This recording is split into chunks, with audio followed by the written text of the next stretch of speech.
The views and opinions expressed in this channel are those of the host and do not necessarily reflect the views of our guests. The views and the opinions of the guest do not represent nor reflect the views and opinions of the Lockoutmen channel, nor its host. Our guests' opinions are their own. This channel is for educational, entertainment, and informational purposes only, and utilizes fair use materials in accordance with applicable laws. So drivers, what if you was driving, you run out of hours, and now it's time to find somewhere to park? You went to multiple truck stops and you can't find parking there. What do? You go into PC, you're running out of PC time, and you see a line of trucks parked off the side of somewhere. You see an open spot, you take it. Next thing, your truck is towed, your company refused to pay. Now you're in a situation of, what do? Before we get started, does anyone want to get out? What's going on, drivers? Welcome back to the channel. Thank you for listening. I am Lockout Men, and today our story begins with a Western Express driver who found himself in Charlotte, North Carolina. He was out of personal convenience time and couldn't find a legal truck parking spot. In a move that other drivers will understand, he parked behind a line of 20 other trucks. Trying not to break no more rules, just trying to get some rest and trying to stay safe for the night. But unfortunately, things took a turn for the worse for this driver. His truck got towed. Hold on! I work for Western Express in AM in Charlotte, NC. I couldn't find any parking and ran out of PC time, so I parked behind 20 other trucks and got towed. Western won't pay the invoice to release the truck tonight, and I can't either. I can't even afford a hotel for one night, or go home and leave the truck. But even if I get a hotel tonight and they still don't pay the invoice, I won't be able to get home. What should I do? I don't want to get an abandoned truck on my record, but I'm not risking having to stay on the street.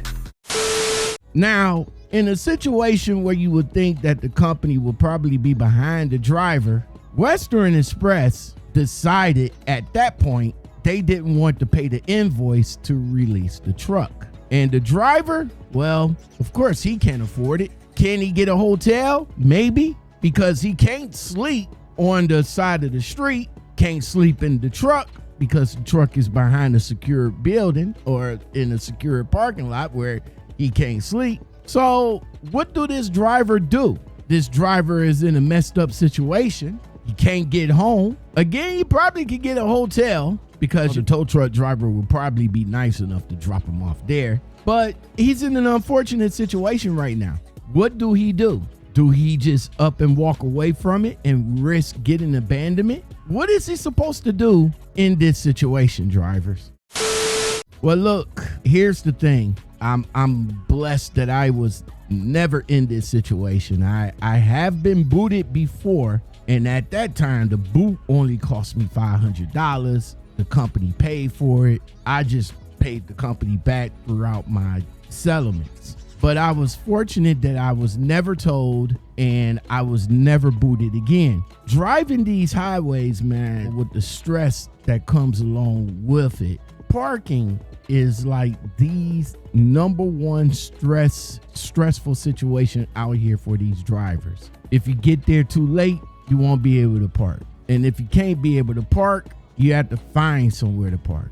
When you find somewhere to park, you have the risk of getting a ticket, getting booted, or getting towed, all for a good night rest. Some of the anxieties for these truck drivers, such as myself, you can't even get a good night's sleep because you're afraid one of those options might happen to you in the middle of the night because you're parked in a situation that you just don't know about. But this driver did everything that he could, not for himself, but for the truck also. He parked in the line of trucks that he thought that was safe. He chose that instead of trying to make a parking spot or try to squeeze in somewhere where it's sketchy or even violate more hours to even find a parking spot. And now you're unfortunately stuck with a massive bill to try to get your truck released.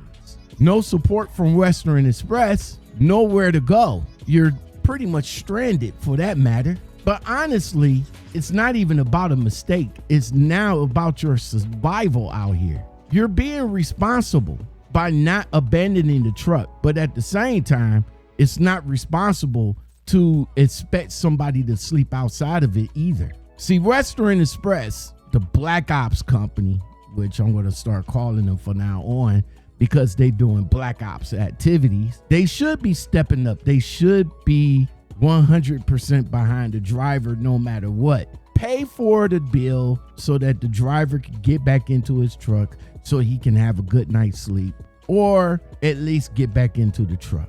Not penalize the driver because of him trying to do something legal. And that's trying to find adequate parking so he can do the required 10 hours of reset. But this is the craziest part, right? It's the craziest part. Western Express, just like all other mega carriers out here, they know how stressful it is for drivers to find some parking, especially when they get into situations at these shippers and receivers where they can't overnight on the property.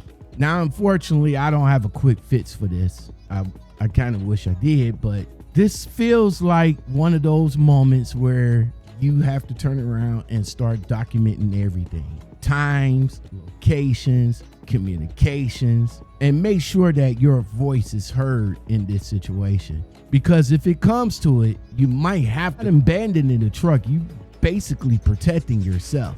And if this company don't want to support you in any way possible, then it's pretty much up to you to be survival of the fittest, bro. You might have to leave that truck there. Hopefully you're able to find some way to get back home. Hopefully you should be able to reset your mind and get it back right, and then try to find another company that you feel much more comfortable at. But again, documentation, communication, and everything else you need, because when that company starts doing your background check on the reason why you left, and they come across Western Express and they say, oh, he abandoned the truck, and then that same company gonna come back to you and be like, yeah, we gonna have to disqualify you because they said that you abandoned the truck. No, here is the reason why I have to leave, and you have everything right there documented. So that's what you're gonna have to do, man. You're gonna have to protect yourself. And if they, Western Express, want you to keep rolling, then they gotta do what they need to do in order to get that truck out. Now, this right here is exactly why we need more advocacy amongst us drivers, which we never gonna get though. Because we're out here doing the job, but we're doing the job in the industry that barely have our back. Drivers are consistently being backed in the corners by the same companies that claims to care about their safety and compliance. You can't find legal parking. You can't legally move because you're out of hours. And if you try to follow the rules, you still get punished. That's a broken system right there. That's not a driver problem. And when companies like Black Ops companies, Western Express, they don't step up to fix it, they just become part of the problem as well. Until next time, drivers. What would you do in this situation? Would you stay with the truck, walk away, pay out of pocket, and struggle later? Drop your comments below, and if you've ever been stuck like this, share your story. Hit me up at lockoutmenpodcastguest@gmail.com. And don't forget, like, comment, and subscribe.